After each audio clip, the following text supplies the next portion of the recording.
I'm working here. It's the pro version, Tinder Pro. This is my home office, by the way. Welcome to my home office. Tinder Pro.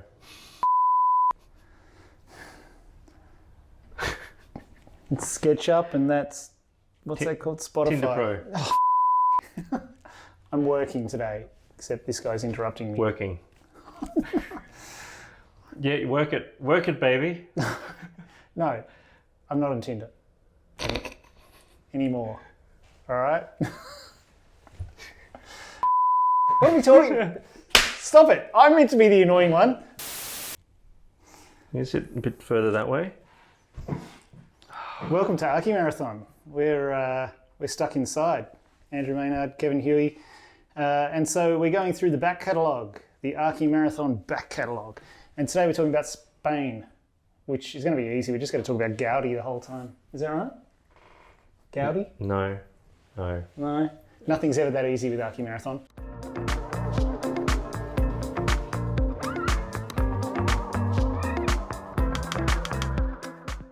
Now, Andrew, we're going to talk about the least visited part of Spain, Extremadura region, especially Mérida, which is the capital of the region.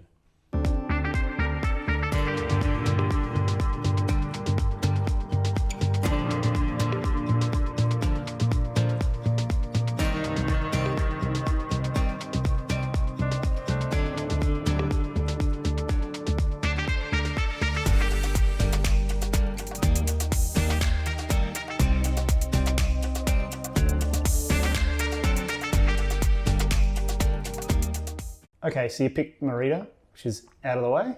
Most people don't go there. Well, Why? it can be on the way to Portugal, but it is a little bit hard to get to. By train, actually takes longer by train. It takes about 4 hours. By bus is probably the easiest. In fact, the whole region is best serviced by bus. So why bother going there? Because it's got some pretty amazing architecture. Yeah. Yeah. It's a very small town. This was the capital of Lusitania, which is a region in Roman Empire, which encompassed also Portugal and Western Spain. There's Roman ruins around the place for you to look at? There are a lot of Roman ruins, and I think that's what makes that famous. It is UNESCO listed city. And what about contemporary architecture? Obviously there's this conservative, there's this territory that's always fraught about how you deal with heritage. And we're not very mature, I think, in Australia in how we deal with it. Are there examples of contemporary architecture dealing with that Roman history? Well, yeah, the most famous one, you could say it's a little bit postmodern, but the most amazing one is, and the most well-known, I think, in the architectural world, at least by sight, people have seen pictures of it, is the Roman Archaeological Art Museum by Rafael Moneo. Is that brick and arches? Yes, brick and arches, repeated. Very, very strong order. It's hard to call that postmodernism, though, just because it's arches. True, yeah. Like that's what, well, Louis Kahn, that's what a brick wants to do. Wants to be an arch. Biatch. It just wants to get laid. Jesus Christ. I'm meant to be the idiot, not you. What's happened today?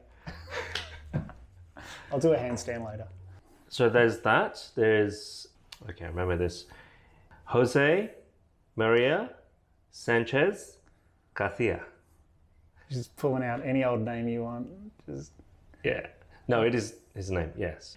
He did an amazing intervention where the Temple of Diana, which is an old Roman temple, used to have a sacred space, a square around it. And through the centuries and 2,000 years has lost its context. So he's reinstated a pretty austere L-shaped element, floating really, and that reinstates the public square, but also it gives this platform where you can view into the temple, and also cafes and terraces, on the terraces where you can overlook the square. It also frees up the ground plane where some of the other archaeological finds can be exposed in the urban space as well. I can't speak anymore because I got to play with the kitty cat. Come with you, Brian, look at you. Say hello. Talking to the mic. Hello. Hello. I'm Obi. Nom, nom, nom, nom, nom, nom. It's a rough part of town. Well, it is considered apparently the poorest part of Spain. So what's also interesting, one of the projects is they have these projects called youth factories. Oh yeah, yeah. And you like that? It's by Sal Gascano. They've got these beautiful bright colors and plastic. They took a lot of the activities that youth would otherwise be doing in sort of the seedy part of town and on the back streets, and put it into this pretty stunning, pretty out there, complete contrast. It's out of plastic. It's completely opposite to the conservative Roman kind of architecture. And they have workshops, they have skating, they have hip hop sessions and dance, theatre, And this is coding. I assume because of youth unemployment. Yeah. Either the council or the government is putting money, and this is an architect that is needed to, and an organisation that's needed to stretch that money as far as possible. That's right. Yeah. So it looks like they've spent quite a lot on the skate facilities, like the concrete bowls, and then after that, it's steel frame and then polycarbonate. Yeah, it's just the single skin corrugated plastic. It's actually pretty. Sure, they can damage easily, but it's also very, very cheap. But I think in that case, it's achieved more than some of its parts because it's actually pretty iconic. It glows at night. The kids love it. It just is such an icon. It's such a different thing and just such a center for energy and activity and creativity that you don't get in any other building, really. And I think the building itself stands for that kind of energy, that kind of identity. And I think that's quite a powerful thing that architecture can achieve. He wants more silliness. I'm not doing it. I'm an adult and I deserve to be treated with respect. Why laugh at that? It's true. Yeah, give me more whiskey. What's downstairs? Do you want some of mine? No. Do you want to just take mine? No. Wait. It's more than a meter here. That's good. Yeah. You stay there. The bus station's on one side of the river, and same as the Congress Centre, and then the city's on the other side. And the bridge you cross is the Lusitania Bridge by none other but Santiago Calatrava. On the outside, you just think it's just a big arch, it's a road. So what? In my program, unfortunately, to save up time and to get in and out of that city, it's very hard. So the bus leaves at 3 o'clock in the morning. So we packed up, we went to bed early, packed up and walked across that bridge to the bus station. But it's quite cool in that part of the night, but it's also quite interesting because the pedestrians actually in the middle, you actually go through the middle part, and sunken on both sides are the roads. Oh, right. So it shifts that hierarchy that we're quite used to, where pedestrians are shunted to the side. Yeah. And there's just this river of chaos through the middle. And so you go through that beautiful archway as you go through the middle. Right, okay. Yeah, we did follow a drunken guy along, so that was pretty funny. Was it? Okay. Did he give you a tour? Yeah. Good. And then on the other side of the river, there's the Congress Centre by Nieto Sobiano, and that is just like much of the language. They tend to have a very, very solid, massive volume, as if volumes are subtracted out of a mass. And it's quite beautiful, the two main theatres kind of back to back and have this beautiful cantilever when the terrace overlooking the river. And also the external element is just precast panels, but the precast has this imprint of the Roman city model, as a sort of negative on the facade. So you get that little bit more richness and you get closer to it because you get all that detail. Whereas from a distance, you get this massive textured kind of box on the outside. If I remember that one correctly, this, like in terms of landscape, is it pretty barren? Like it's just so hot. It's pretty arid. It just sits there on a river bank pretty much. There's not much landscaping around it, unfortunately. Yeah, I don't think they had much money to do the landscape, to be honest. It's kind of just sits there. I don't know. There's something quite powerful to the fact that it just sits in a landscape and the landscape just do its own thing, rather than potentially over landscaping it. Which you see a fair bit of. in Australia, you just see, you know, all of this extra built program that came from out of nowhere. These other consultants turned up and just added all this stuff. It's like, what? Couldn't we have had a conversation about this? Why are you spending all this money on this?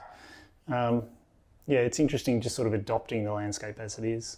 So how many days did you spend in Mérida?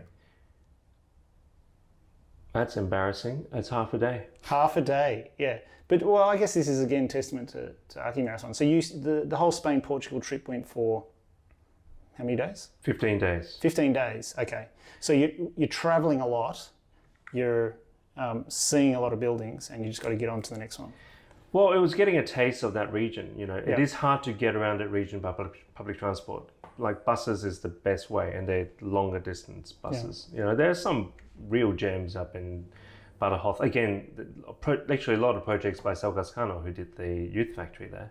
There's the conference hall in Badajoz. There's another conference hall they did in plastic as well, in Plasencia. But Did you go to those? I've been to one of them. I haven't been to the Plasencia one yet. Yeah.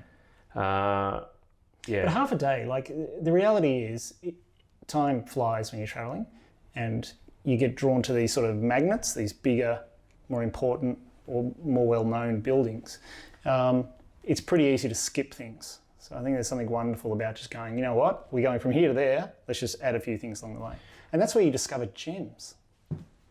So when was this? You did an Archimarathon that, again, I wasn't invited to. When was this? This was June last year. June. So yes, it was summer and it was hot. And you don't like the heat. No, I can't stand the heat. But you went anyway. Yeah, well, you know, that's part of Spain. To understand the architecture, I think you do need to experience the heat and the food. You know, all that culture, kind of, you know, siesta, all that stuff is designed for heat. So in some ways, it's the best way to understand. And that's a big part of Archimarathon. It's not just going and seeing these buildings by star architects, but actually visiting important, critical buildings, but also eating the food, being in the culture, much more than just grabbing quick takes. Am I doing the rap, or are you doing the rap? You can do the rap. Wiki. No. Don't put that in it. Thanks again for joining us. Let us know what your favourite buildings are in Spain. Have you been to Mérida?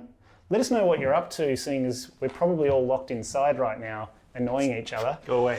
What are you up to? Put some comments down below. We want to hear from you. And we'll do as we've promised, very soon we'll do a best of comments episode.